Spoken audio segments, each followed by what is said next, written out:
Hey guys, welcome back to the Kop TV. This is your match preview and everything you need to know for Liverpool versus Bournemouth at the weekend. 3 o'clock at Anfield. Doesn't get more traditional than that, does it? Another team in red and black. This time it's not Milan, it's the mighty AFC Bournemouth. Before we get into this one, like the video. Guys, like it. Let's get your comments in, your team lineup predictions, and also your score predictions as well. I'd like both of them. Liverpool have won 9 of the last 10 meetings with Bournemouth. We all know the one that we didn't win. That was the game that Mo Salah missed a penalty in, and we lost 1-0, and it was the game after, I should say, the humbling of Manchester United 7-0. Bournemouth have lost 9 of their 10 away games against Liverpool. There was that draw, wasn't there, in April 2017. It was a 2-2 draw. But Bournemouth have only won 2 of their 29 Premier League away games against teams starting the day in the top 4. Interesting. Losing 25 of those matches, they drew 2. The exceptions are wins at Stamford Bridge. 2 of them, in fact. 3-0 in January 2018 and December 2019. But Liverpool have lost 2 of their last 5 Premier League home games, which can't happen. And that's going to lead me on to the title of this video. But it says that having lost just 1 of their previous 58 at Anfield, we've now lost 2 in 5. And the title for this video is, let's make Anfield a fortress again. It's a very easy thing to say. It doesn't happen overnight. This takes 1, 2, maybe 3 years to really nail down that fortress status. Anfield is and always will be a fortress. It's not a place where teams look forward to coming. Well, they do look forward to coming because it's one of the best stadiums in the world. But I think what I'm trying to say is, obviously after losing the first game in the Premier League against Forest last weekend at Anfield, not only is it time to bounce back and win the next game at Anfield, it's win it convincingly, but also make sure, just like we did under Jurgen Klopp, that we don't lose at Anfield for a very long time. I mean, you look at Jurgen Klopp's record, I think he actually lost very early on, very similar to Arne Slot at home to Crystal Palace. And then I believe we went 80-odd games without losing at Anfield. So the fortress thing is overplayed, it's overused in football. Everyone wants their home ground to be a fortress, right? It's one of those old added cliches in football, make it a fortress. And you know, you look around, Real Madrid is a fortress, the Emirates is a fortress, the Etihad is a fortress, as is Anfield. But you have to come back straight away with a win, and you need to pile up those wins and make sure that we're, you know, not getting beaten at home again in the Premier League. It cannot happen, and it hopefully will not happen. Again, I go back to Jurgen Klopp because he's the most recent thing in our memories. He was incredible at Anfield. Yes, obviously we lost a few home games in a row in 2021 when there was no fans inside the stadium. But take that away, you know, the losses at Anfield, we haven't lost to United, City, Arsenal at Anfield for years. I'm talking years. City did beat us again with no fans in the stadium, which just shows you, to all those casual fans that say Anfield's only good for you never walk alone, then it goes quiet. Go and ask Pep, go and ask Wenger, go and ask Mourinho, Alex Ferguson, Ancelotti, all these guys, what it's like to play at Anfield, and they'll tell you how intimidating it is. So, yeah, you know, we have to win this one to set up, again, the fortress status. And again, it's gone into the 50s, the 60s, 60s, 70s, 80s in the past. So we have to get back to that. Obviously, it was a great win against Milan in the week. No injuries as well, which is great, touch wood. But now going back to Anfield, knowing that, again, you've got a game against West Ham next week, which really isn't going to be easy as well, you have to make sure that you win this game. And again, a couple of years ago when they came to Anfield, we beat them 9-0. So, I don't know. I'm not saying it's going to be a 9-0. But let's try and get as many goals as we can in this one as possible. On that, Mo Salah has scored 9 goals in 9 Premier League games against Bournemouth. The Cherries could be the 4th team he's reached double figures against in the competition. The other teams are, of course, Man United, Arsenal and West Ham, making him the 6th player to score 10 plus goals against 4 plus different teams, right? Only Alan Shearer, Wayne Rooney, Harry Kane, Andy Cole and Thierry Henry have done that. So it's an elite list of names there.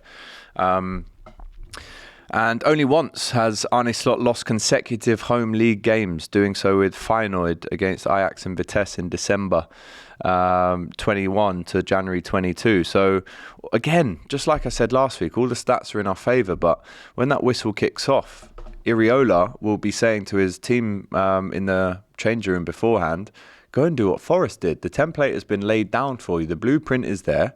Go and frustrate, be very compact in defence, chase, harry, make Liverpool players make mistakes. That's what he's going to be saying. Like I said, the blueprint has been laid down by Nuno Espirito Santo. If I was the Bournemouth manager, I'd be saying, go and do what they did. But obviously I am not. I'm a Liverpool fan. So how are we going to win this game? Well, the lineup, I can't imagine there'll be many changes. So again, we'll go with Alisson, Trent, Virgil, Ibu and Robbo to come back in after Tsimikas obviously played in the week and got an assist after a poor start to the game. The midfield, though, this is my big question now. Again, the midfield were really good in midweek. Szoboszlai, Gravenberch and McAllister. I think it's time that we saw Curtis Jones start. Big fan of his. I think he's obviously been really unlucky getting injured towards the end of the pre-season and missing the first kind of chunk of games. But I do think it's time to start. I would rest Szoboszlai. They offer something different, and I don't think it's the worst thing for Szoboszlai to just, sit on the bench for 60, 65 minutes, knowing again that we've got, a tricky tie in midweek against West Ham at Anfield. And people say, well, that's the time to change and bring Curtis Jones in. But let's not forget, towards the end of last season and the end of the season before that, Curtis Jones was our best player. Simple as. He scored 2 great goals away at Leicester, and he was a fixture in the team for a lot of that time. Again, wasn't injured, was allowed that run of games to play. But that's probably the only change. I mean, Endo could play, but I think Ryan Gravenberch, with the energy and the legs that he's got, I think he's good to play another 90 minutes. And then McAllister, again, another one that maybe deserves a rest, not through lack of form, but again, with so many games coming up, you really have to, look after the players. And in this double pivot, it seems like he's chosen two of McAllister and Gravenberch, which is fine. But I think there has to be some variation in the midfield in terms of switching up formation. Instead of maybe going for a 4-2-1, 2-1, you could go for something like just a straight up 4-3-3, which I think if Harvey Elliott wasn't injured, he'd be involved in that. And in that formation, you'd only have one pivot really, which would allow McAllister to move up. And during games, depending on what's happening in the game, he will change formations, as we've already seen. He went to a 4-4-2 the other day as well, as we were chasing a goal against Forest. So I'm expecting maybe 1 or 2 changes, but nothing major. So that's the midfield I would go for. It would be McAllister, Gravenberch and Curtis Jones. Again, let me know in the comments. Do you agree? Do you disagree? And then up top, again, a bit of a tricky one because Mo Salah's a shoo-in. Chiesa obviously came on the other night and got his debut, so maybe we see a bit more of him once. And I'd say once Mo gets a bit leggy. Mo never gets leggy. He's never tired. He wants to play every minute of every game. But I think having Chiesa there in the long term, we might look back and say Chiesa coming on or starting games or being subbed on for Mo Salah is going to allow Mo Salah to have a bit of a longer career at Liverpool. I think that's the plan. But I would still go with Mo Salah. And now it's difficult, people. This is where I need your help. Do you go with a Gakpo over Luis Diaz? Again, not through form. We know how great Luis Diaz has started off the season really well. Unlucky not to score against Forest, hit the post. But there's a big argument now to play Cody Gakpo in that left-hand position. Got the assist the other night, had a few shots on target, was really energetic and lively, caused AC a lot of problems. And then the other question mark is, do you start Jota or Nunez? I think he will go with Jota. But again, just for something different, so to almost confuse the other team, I would go for a Nunez in this one. I would. On the left, it's tough. I'm 50-50 between Gakpo and Diaz. Again, just to have a little bit of a rest. It's not the end of the world when a player gets dropped. You've got to look at the bigger picture with so many games coming up. So Alisson, Trent, Virgil, Ibu, Robbo to come back in. I'll go with Gravenberch, McAllister and Curtis Jones. And then I go Cody Gakpo, Jota just. I think if he doesn't score in this game, then questions will have to be raised. That's the standards, unfortunately, when you're playing at a top club, at an elite club like Liverpool. If you're the number 9 and there's 2 or 3 guys waiting to replace you and you don't score for 3, 4, 5 games, Liverpool are well within their right to switch it up. And again, it's not an issue. It's just it's a numbers thing. If you're having all these opportunities, you better score. And Jota is probably our most clinical player, so it's strange that he hasn't really been involved in many chances, if anything. I mean, that's the thing you need to worry about. If he was getting the chances and not scoring, at least he's getting the chances. But he had a great chance the other night against Milan. I actually thought he hit the post. It just went wide. So again, let me know in the chat. Do you go with Núñez over Jota? Again, bring something different, got a bit more pace. I think he's obviously got a big chip on his shoulder at the minute. He's got a point to prove, Darwin. So I wouldn't be surprised if he plays. But that's my team. Let me know in the chat. Do you agree? Do you disagree? In terms of Bournemouth, obviously they come with some dangerous players, right? You look at Semenyo, you look at Justin Kluivert, Ivan Nilsson, who missed a penalty against Chelsea the other night. He's been brought in to score goals. Obviously, we played this team last year, but we know about Cook, Christie. Senesi is a good player as well at centre-back.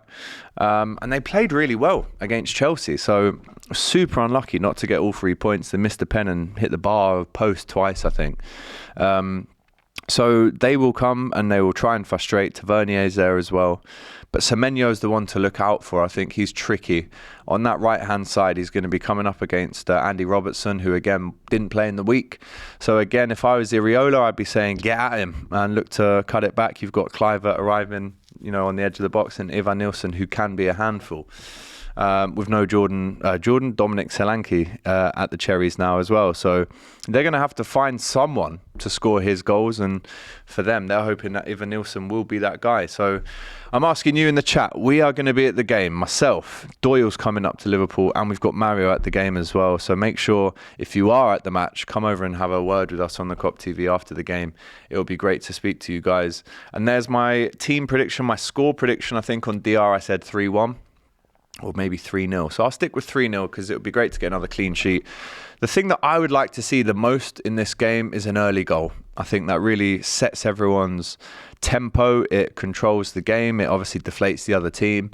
And then you go for the kill. If you can be 1-0 up in 5 minutes, why not try and be 2-0 up within 20 minutes? That's how we did it last time they came to Anfield. Not last year, the year before. It was 9-0. I think it was 2 or 3 at half-time, and the game was totally dead. So I'd like to see an absolute dominant performance from Liverpool. I'd like to see as many goals as possible. I'd like to see us take no mercy. And again, Bournemouth have the experience through watching Forest win at Anfield last week. They know what they need to do to get something from the game. So as much as I think they are going to low block, they are going to be defensive. At the same time, we've got more than enough in our armoury to really hurt them. And, again, go into that cup game against West Ham in the week with, full confidence and the energy. And then it's Wolves away next week, which is going to be a tough game as well. So, people, let me know in the chat. I want your lineup predictions. I want your score predictions as well. I've gone for 3-0. Let me know if I'm right. Let me know if I'm wrong on the lineup predictions. I think the main question marks are: does Szoboszlai start? Does Gakpo start ahead of Diaz? Does Núñez start ahead of Jota? Answer all of those questions for me, please, in the chat. And like I said, we'll be back on the channel on Saturday with more from post-match of this one. So really looking forward to it. Can't wait to go to Anfield. Big shout out to LFC Retail who are sending me and Doyle. Really appreciate the love there. And make sure, people, once more, I'm actually just going to check right now, right, live in the studio. We're on 45,959 subscribers. We are 41 away from 46k. Every like, every comment, every subscription helps. So please do it, and I'll see you on Saturday. All the best.